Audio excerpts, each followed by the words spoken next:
Reach for the stars, everyone. I am the one and only Galaxywist, and welcome to a very special video I'm uploading today because of some stuff I wanted to show off. Now, just a few notes to mention before we get off on this. First off, what you're seeing right now is the special Persona 5 Royal Dynamic theme that you get only if you got the Steelbook Launch Edition like I did. It contained a code for this. If you didn't get that, well, you don't get this. But as you can see, it's pretty nice, pretty awesome looking. But first off, I wanted to point out that this video does not count for the 5 I will upload this week on Friday, so don't worry about that. This is just an extra little one for fun. And second off, I'm going to mention right now that if you've never played the original Persona 5 all the way through to the end, or haven't seen the original ending, which is pretty much the same thing on Persona 5 Royal, you probably shouldn't watch this video because spoiler city, like big time. I'm dead serious here. There may even be some slight spoilers for Royal, but I'll give a heads up when that happens. So, you might be wondering, what is the point of this video? Well, some people might not know that if you have Persona 5 Royal, just in general, you actually have access, secretly, to 13 of some of the best dynamic themes on the entire PlayStation 4 completely free of charge. I'm dead serious. First off, while you won't get this one, you might be wondering, hey, that's a completely different profile picture than I usually have. That's the Morgana artwork from Royal. How did I get that? Well, it's simple actually. All you need to do is get the trophy for beating Kamashia's Castle of Lust. Castle of Lust Collapsed, I believe, is what it's called. And if you get that, you will be sent an email that will give you codes for a code for a special pack of 4 themes and a handful of avatar icons. What do I mean by that? Well, let's just go into my themes here, and boom, baby! So we're first gonna show off the protagonist special theme. Oh, check that out. Now, what's really cool about each of these themes is that not only do they each have their own music, with I think 2 of them having an exception to that, but they have all kinds of original exclusive artwork that you'll never see anywhere else, and more importantly, we have this shadow of the animation of a character that we'll never see anywhere but these themes. So a lot of exclusive stuff, as we can see Rin here, is centered in Shibuya's square, the station crossing, of course, which is also shown in the tile screen. And we have all this nice stuff. We have Show Your Face up there with a Joker. Going up here, we get to this stuff, Sharpen Your Senses. And we can see Joker with Arsene here. So, pretty cool for sure. Of course, since Joker's the wild card, I would assume his Arcana number is 0. If that ends up being the case. But next, we'll have a look at Ryuji Sakamoto's one. For Skull. Here we have Ryuji at the gym, running on the treadmill. And getting exhausted while he's working out, as you can see here. But yeah, as you can see, these animations are not seen in the game. These animations of that child character. And that's the case for all these dynamic themes. We have the Chariot Arcana card there. What else? Take your heart. Yeah, these are real fancy. And the fact that Atlas is just giving them away for free is amazing. We have Ryuji with Captain Kidd there. That makes us even. That's what that thing's saying. And of course, freaking Boing there, naturally. And yeah, pretty nice. Next up, the one that I main, my boy, Morgana.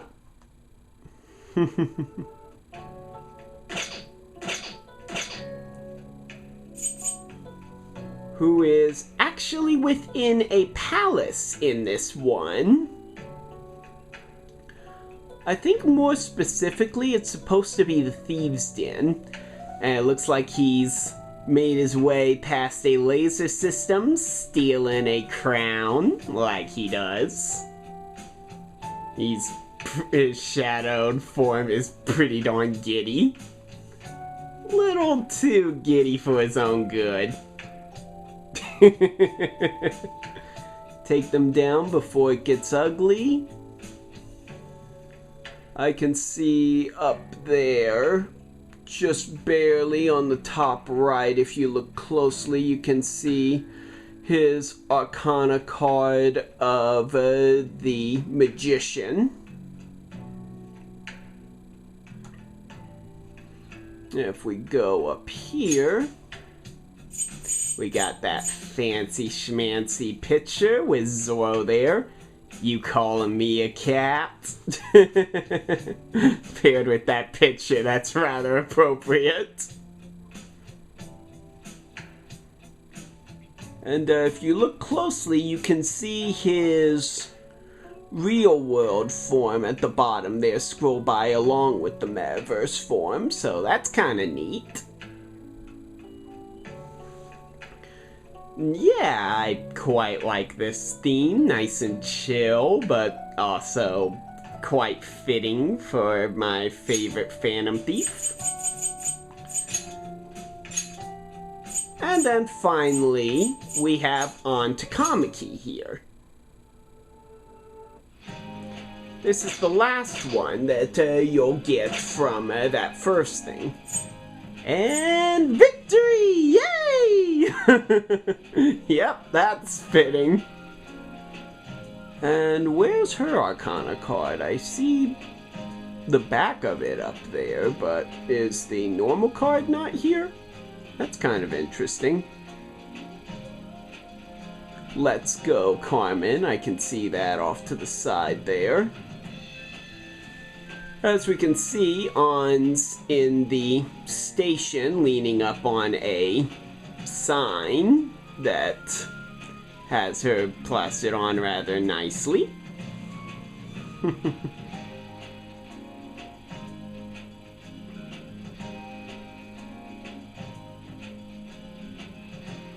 And yeah, pretty sweet, pretty sweet.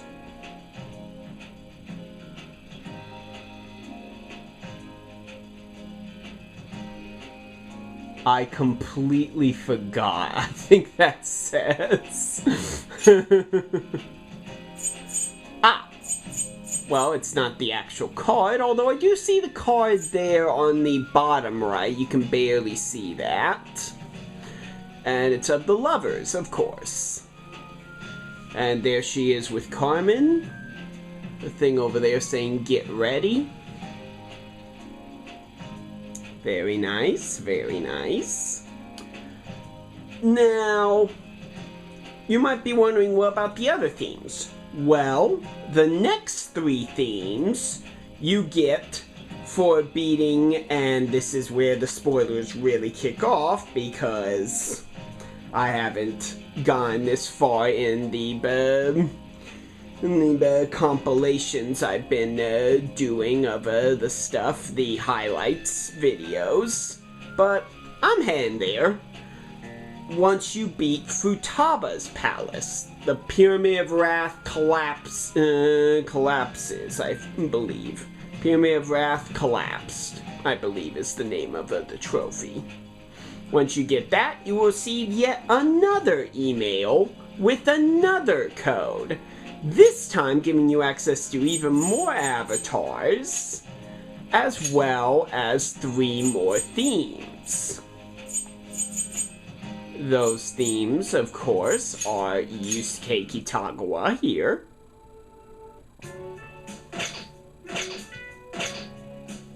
It's not the same theme as Morgana's. Close, but it's not the same.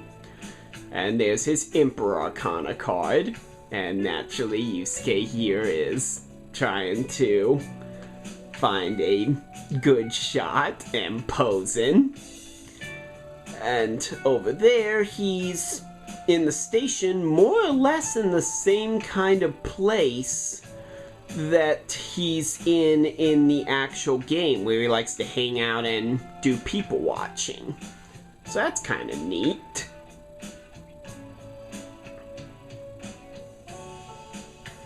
The name Fox can be seen every now and again. And of course, going up here, we have him and Goemon.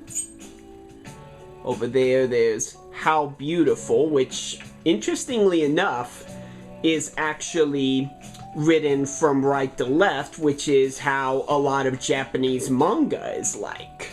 So, that's pretty cool. There's even a Japanese character that I believe is probably How Beautiful in Japanese as well. And we can see the dragon that's on his all-out attack on the bomb right there, if you look closely. Yeah, nice and stylish. I beat you blindfolded. Lots of details to see on these things. I probably won't be able to get it all very clearly in the video, but I'm doing the best I can. I just wanted to show stuff off because I just thought it was so cool. Next up, Mako Nijima. Very fitting music, I must say, as this music always seems to play when Makoto and Sai are together, when Makoto's in Sai's house.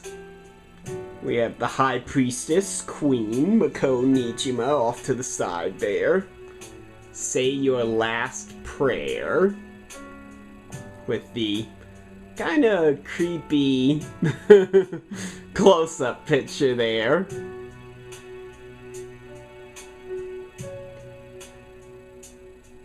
Let's be careful, I think is what that one's saying. And of course, she's in the library, starting with the book. You can even see the Buchimaru-kun pencil case that's brought up in the Confidant link. So that's neat. Maybe even arrange the books to make this nice little picture of the official artwork. Command. And up here, keep it up. And there's the actual High Priestess card.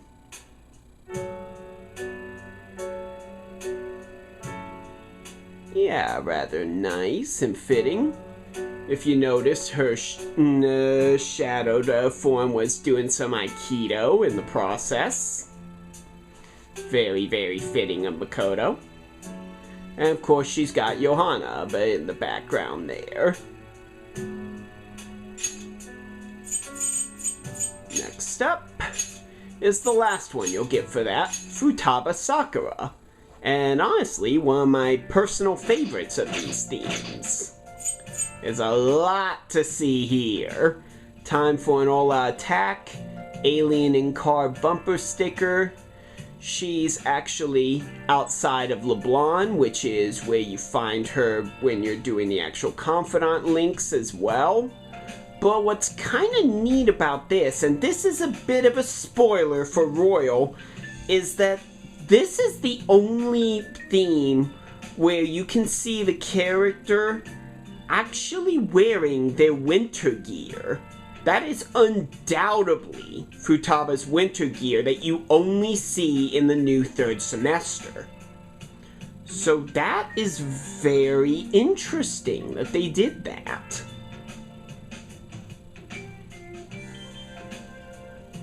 Futaba is doing as Futaba does. Hello world.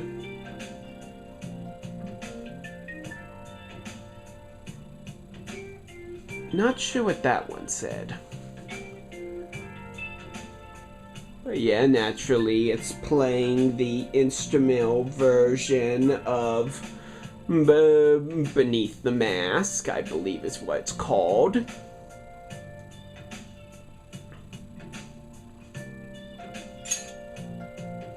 And up here we can see her with Necronomicon in the background. We've got the Hermit Arcana card there.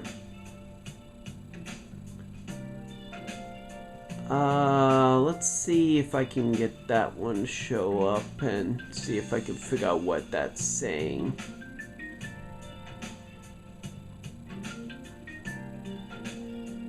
Wow, I can't tell with that one. Huh. That's interesting. But yeah, this is quite a nice looking one. We've got her all-out attack picture over there because, yeah, in Royal exclusively, Futaba actually has an all-out attack. Now, I may as well mention this basically is a random occurrence where occasionally when Joker would do an all-out attack, instead of doing his finishing moment, occasionally Futaba will show up instead in her persona. It may not necessarily be Necronomicon, depending on how the evolutionary line is gone. And we'll do this cool new thing where she drops a large bomb onto them and notices that it doesn't detonate, goes up to detonate herself, and instantly finishes the fight. If that all-out attack triggers properly, it's guaranteed to finish the fight. So that's kind of cool. We have the name Navi over there because I'm not positive, but I think in Japan that is the only code name that is different than it is in the Western releases. In the Western releases, we know her as Oracle. But I think in Japan they just kept it literal and simply gave her the codename Navi. I can take a few guesses as to why they changed that in the West, considering a certain obnoxious fairy we all know and hate from a certain game. But that's just assumption. But I have a feeling that's probably what's going on there. Anyways, I've stayed on that theme long enough. So, you might be wondering, how do you get these other ones, like Haru Okumura here? Well, that happens when you reach the original end moment of Persona 5 Royal, when you beat what was originally the final boss. I won't say who it is here because I'd like to try to avoid that. As you can see for this picture, she's actually in Jazz Gin, the jazz club of the game, playing on the piano. I don't know if she can actually play on the piano at Jazz Gin in the actual game. I'd be very curious if that's the case. And we've got the Empress Arcana card there. I think that says, I won't let you get away. Adieu, of course. And naturally, she's doing some ballet and graceful movements, as Haru does. But yeah, these next three, you'll get yet another email if you can make it to the end. Which, fun fact, in the original game, when you got that trophy, the original trophy was called the True Trickster. But in this game, it's referred to as the Thorough Trickster. That's because this isn't actually the end. Not this time, because of course there's the third semester. So, that's kind of interesting. We got the name Noir up there. Call me Pretty Phantom Thief. I'm not really sure what to say about that. We got Melody in the background there.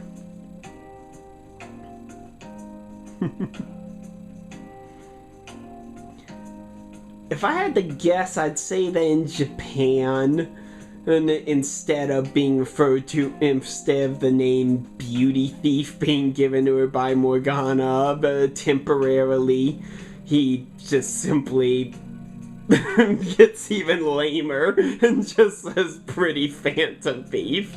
Yeah, I definitely prefer the name Beauty Thief. At least that has a little more imagination behind it.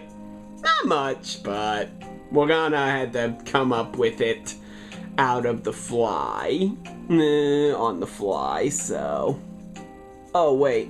Don't you run away. That's what it says. Okay, I got a good look at it this time. But yeah, that's nice. I think that theme was already used, though, that music. Next, we have Goro Akechi.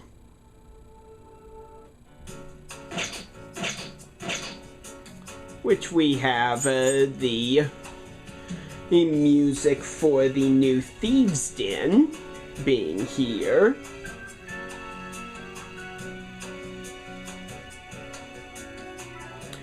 And he's at the cafe where in Kichijoji, having a sip.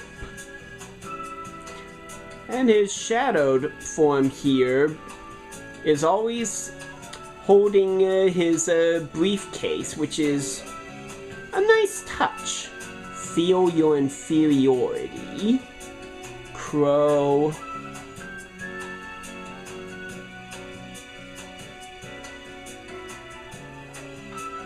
We got some interesting, like, comic-like panel type stuff over there on the left, and we can also see his front cover artwork, which looks pretty intimidating and is totally not spoilerific or anything. Yeah, it's clear to me. Write your name. Oh, that's interesting. Rank up, checkmate.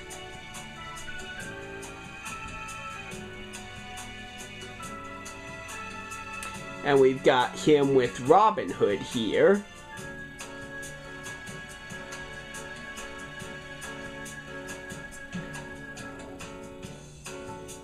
And yeah, rather fitting of Akechi considering his demeanor. And we've got the Justice Arcana down there, I believe, on the bottom right.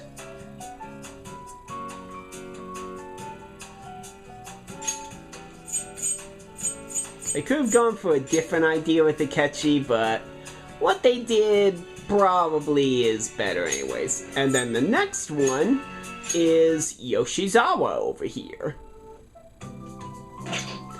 which of course plays the title theme for the game. Use devotion, let's go senpai. There's the Faith Arcana card down there.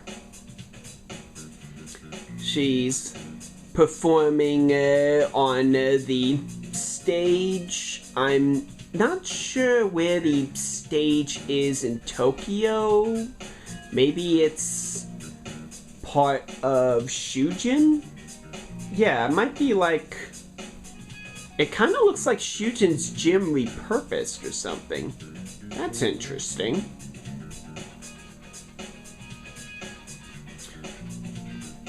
Yeah. We've got the neat little freeze frame of the opening there where she's dancing with the umbrella.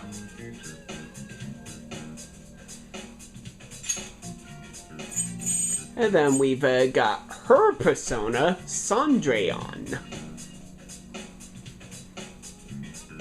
And for those of you who don't know, Cendrillon is actually... I think it's the French name for Cinderella, if I'm not mistaken. Feel free to correct me if that's wrong, but I know it has to do with Cinderella, which, once you figure out her story and everything, it makes a lot of sense. But you would think these are the last themes. However, there are 3 more you can get. But these last 3, you will only get if you get the Platinum Trophy, the Phenomenal Phantom Thief.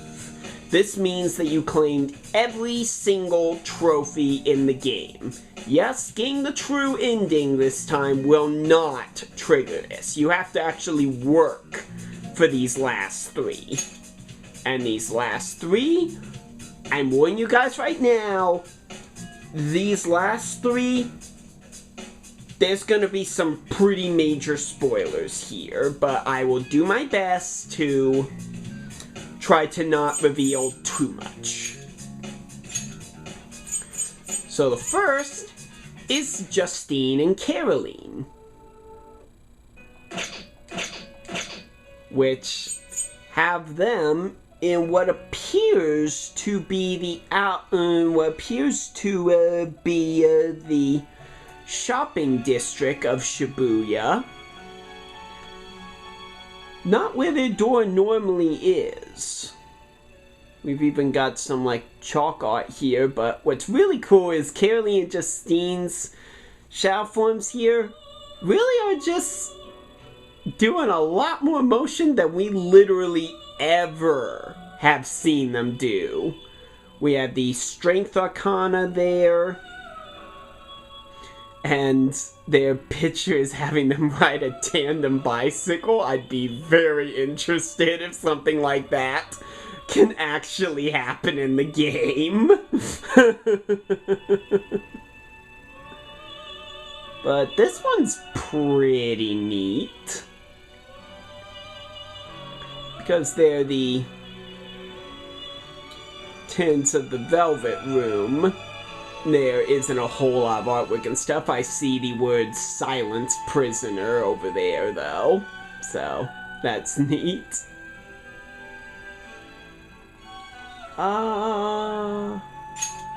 Then up here we have this artwork that, honestly, I don't think I've ever seen it anywhere but this theme.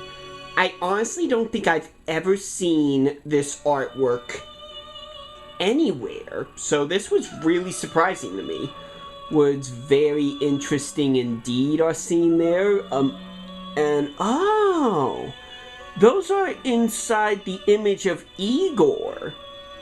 Yeah, the official Igor artwork's there, and you can see the words very interesting indeed inside of it. That's cool. Your rest is over.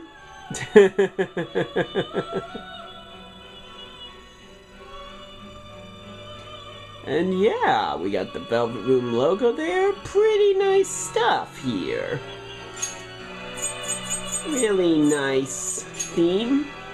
And then next is Taketo Maruki.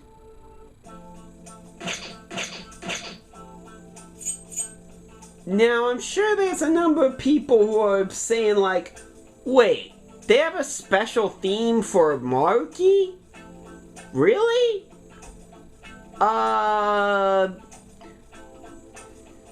Shall we start our counseling session, is what it says down there. We have the Counseling Arcana card. And without spoiling stuff, he's in a classroom with his official artwork down there. Quite interesting. Without spoiling stuff, I can say that perhaps the reason this is here is because he's one of 2 brand new confidants, so that's kind of special since he's a Royal exclusive character. I mean, it's not like he has some kind of major role or anything, right? Yeah, I'll just leave it at that. But he's walking around, just doing his thing. And of course, we're having his counseling theme playing. Quite fitting.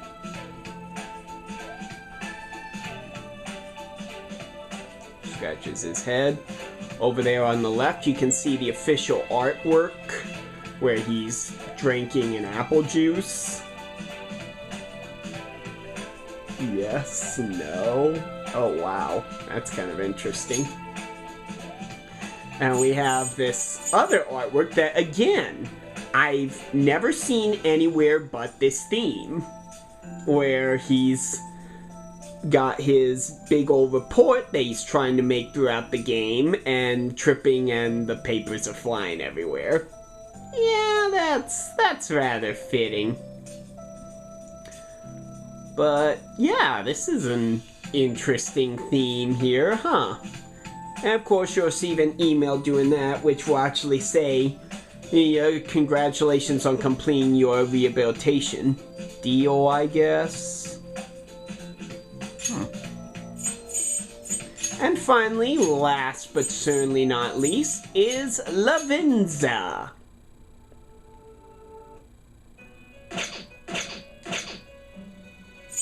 Which has this. In the background there, we can see her in the challenge arena, sitting on top of all of the shadows that fight you, all of the major shadows that fight you in the main game. I'm pretty sure that's minus DLC. Oh my gosh, I just noticed there's a chainsaw on the head of one of them. That's reminiscent of when you flub up a fusion. Which, don't worry, I did manage to get footage of that. Of both the Carolee and Justine and brand new Lavenza versions, cause why not, right? That's my trickster.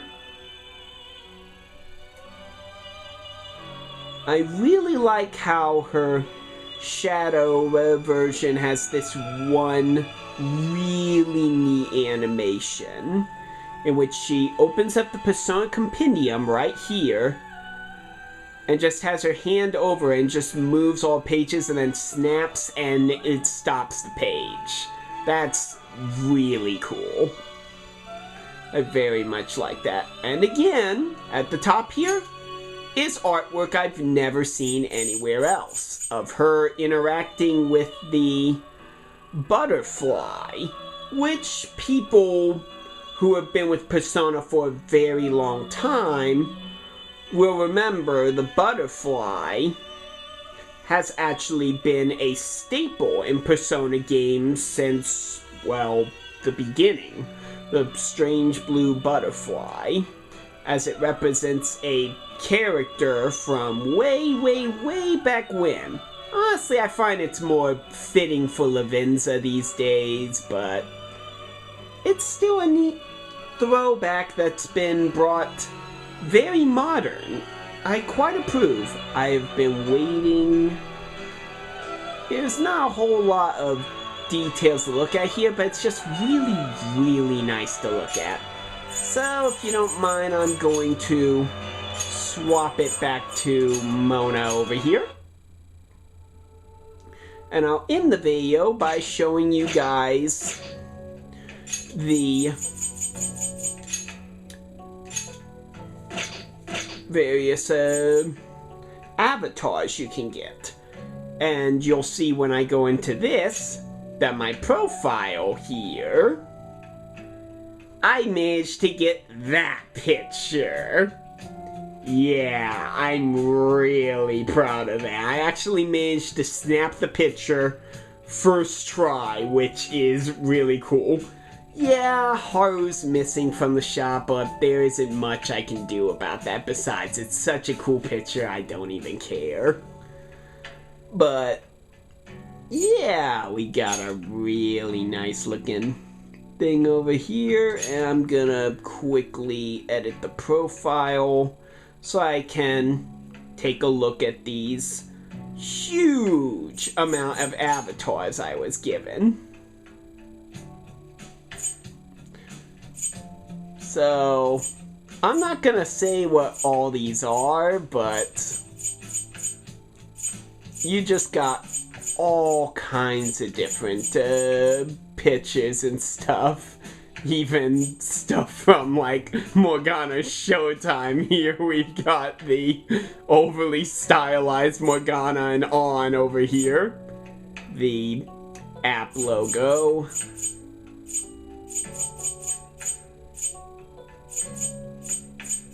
And yeah, pretty neat stuff.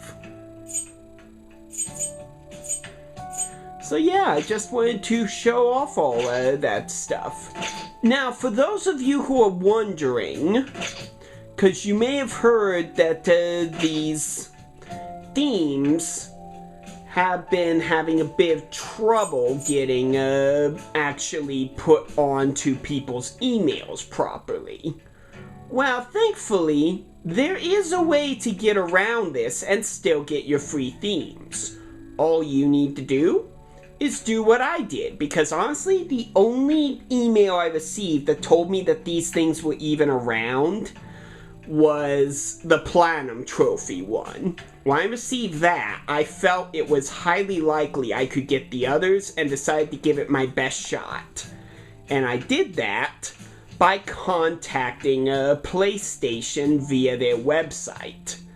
You have to wait a little bit so you can get into contact with someone, but if you make it clear and go to the DLC section of the site, you can tell them that you rightfully got this stuff. They'll ask you to check your trophy information and tell them the exact date and time that you got each trophy. And you do that, and they can confirm it.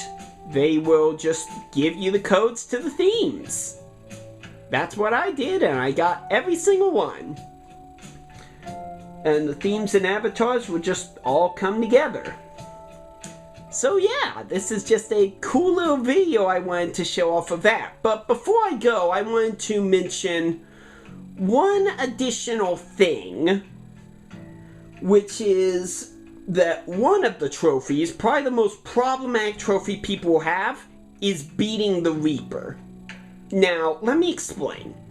In the original Persona 5, there was actually an exploit you could do against the Reaper, which is how I got the trophy on the original game. That involved you going to mementos during flu season. For those of you who don't know, going to mementos when weather effects are active will cause various stuff to happen in mementos. For example, one of the first ones you will see is if you go during pollen season, you'll occasionally see shadows just falling asleep out in the field, allowing you to easily ambush them. But during flu season late into the game, you will have random shadows be afflicted with despair, which should be known that despair makes it so that the person afflicted with it cannot do anything for 3 turns. For 3 turns, they lose their SP, and after the 3rd turn, they will succumb to despair, meaning they will instantly die. Yes, this counts for your party as well. This makes despair easily one of the most dangerous status effects in the game, but also one of the most OP if you know how to use it. And there was a very rare chance in the original game that the Reaper could be afflicted with despair from flu season. So the idea was to trigger the Reaper by screwing around on the floor for long enough for him to spawn, and then enter the battle with the hopes of him being afflicted with despair. If he's not, run for your life, get the heck out of there, and then try to attack him again. Rinse and repeat this until the despair actually afflicts. Once it does, simply wait around for 3 turns doing whatever, and voila, you win. Get a crud ton of experience points and a whole lot of yen. And just, people were able to use this to just farm out experience ridiculously fast and just level up extremely fast. However, in Royal, that exploit is no longer an option. That's right, Royal patched out that exploit. If you're gonna beat the Reaper and claim that trophy, you have to do it fair and square. So, I've seen no end of people online talking about strategies of being the Reaper, and pretty much every single one boils down to make sure Rin has a incredibly OP persona that will just make the Reaper not be able to do like squat to him. Stuff like Sentinel. However, I don't play that way. And knowing what I knew about the Reaper, I decided to take a chance and attempt a strategy, and I did get this on camera, mind you, but this is at in-game that I did this. And this was actually after I beat the game that I did this. But I will be uploading that video whenever that comes out, because that won't be until I reach the very, very end of the game for the uploading, so quite a ways away, which is why I wanted to bring it up now.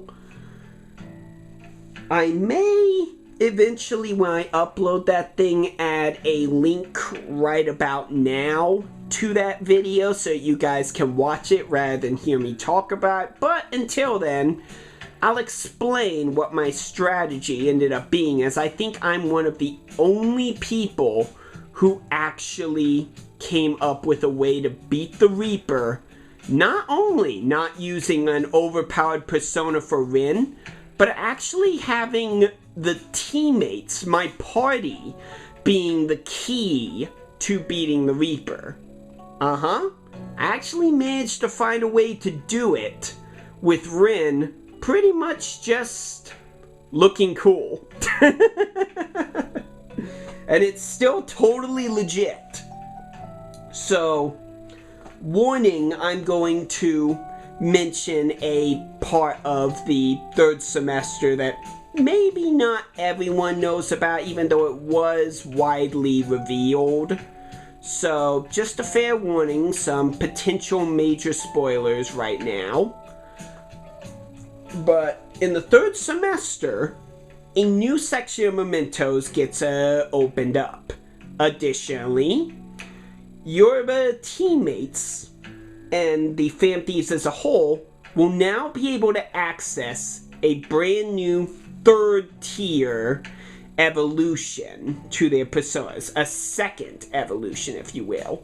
Now, for those of you who have played Persona 4 Golden, this probably isn't all that shocking, as we've seen this kind of thing before, because in that game, once you beat the true culprit, you were able to talk with any party members, anybody in the investigation team, that you had already ranked up to rank 10, the maximum level, and get a brand new event with them in which their persona will evolve into, well, pretty much a literal god, and give them incredible new abilities and stuff. But that was exclusive to if you had them up to rank 10 before you reached the true culprit fight.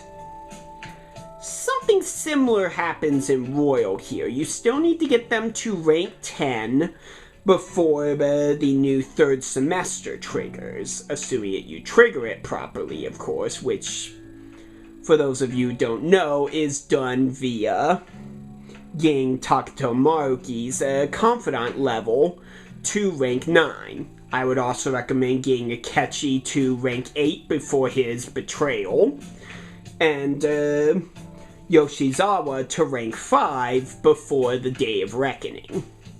As if you don't do either of those, their confidants will become locked in the third semester and you will be unable to see the absolute true ending of the game. Not to mention you won't be able to access their third tier personas because they also have ones. I wasn't expecting Akechi to have one, but he does indeed. But those third tier personas are a bit different. Rather than doing gods, and this is information straight from the art book I received for the Phantom Thieves edition, so this is straight from Atlas. They thought of possibly doing the god route, but decided that considering the nature of the Phantom Thieves, that didn't really make much sense. So they opted to do something actually really neat. In a way, their first personas that they end up getting are sort of incomplete, and their evolutions are quite unique in their own sense. So the third tier personas actually have the originals and the evolutions fused together to make this new one. Don't worry, it's not the guillotine fusion, it's them coming together in a ball of light to form the new form. So you don't have to worry about seeing, like, Captain Kidd get executed or something. That's not gonna happen, don't worry. But no, what's very interesting about those is that they are the true complete forms of the original personas. For example, going back to Captain Kidd, a lot of people might not know that Captain Kidd, his real name in real life was actually William Kidd. So, Ryuji's top tier persona is actually named William. The true name, the true self. That is really cool, and every single one of the personas do this, where it's their true name, their true self for their final evolution.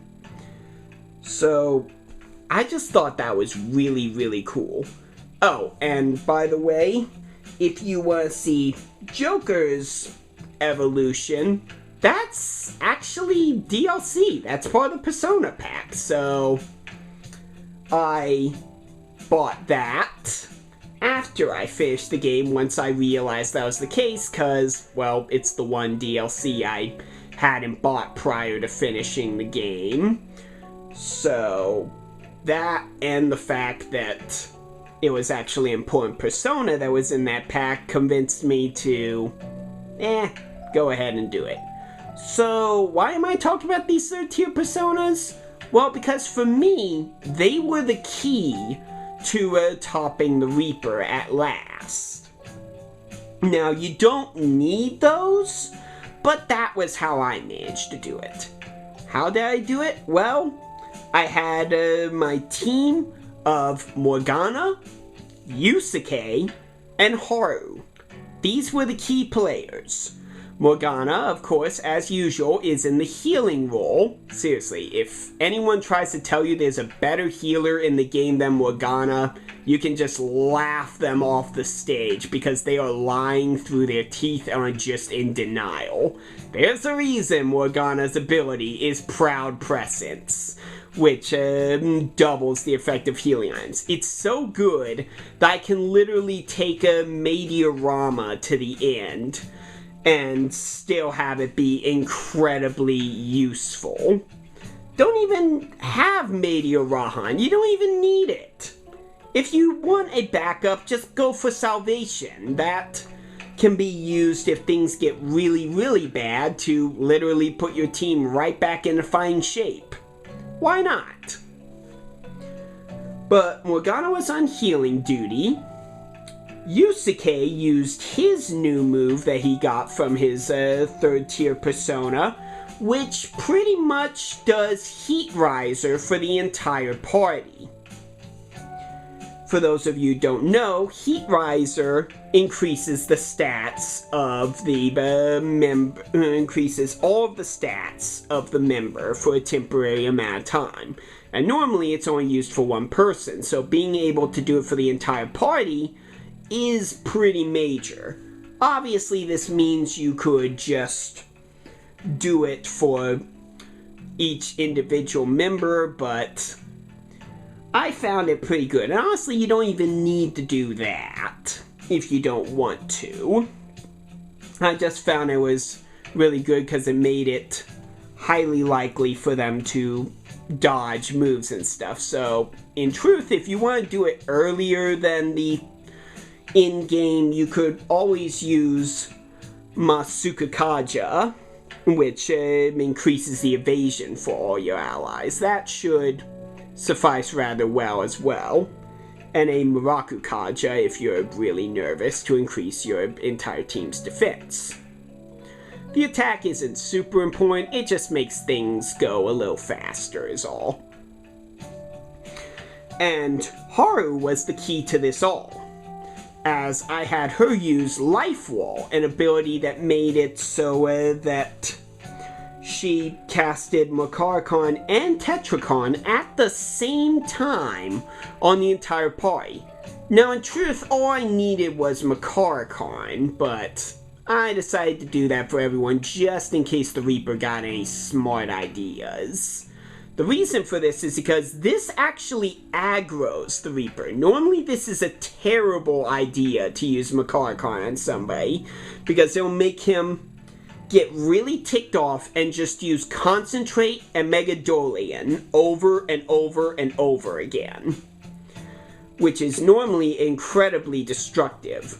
But if your stats are good enough, as I was, and you have Heat Riser going on like I did, then not only is there the chance for dodging it, but you can essentially tank the attack over and over again and keep whittling his HP down little by little, constantly putting back on the buffs whenever you need to.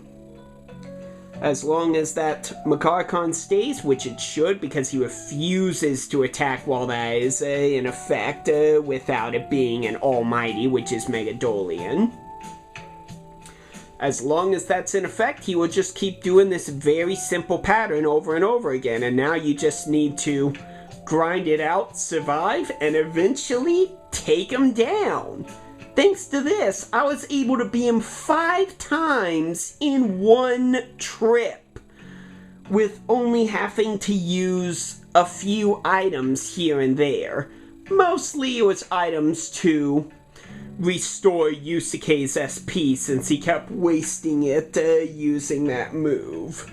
So I would recommend having at least 10 full heal SP recovery items like the Master Coffee before you go and do this. But there you go. For all of you who managed to stick to this video all the way to this point, there you go. That's a incredibly effective, darn near foolproof strategy to beat the Reaper without doing anything really crazy, and do it completely legit. And that was how I did it. I came up with that strategy all on my own, literally a few minutes before I was ready to start taping the stuff in mementos. And I'm pretty proud of doing that. That being said, don't worry, but I did that after I finished the game, since I didn't want to become OP for the final boss. And I worried that maxing out my level using the Reaper would potentially do that. And, well, I found out off camera I wasn't wrong.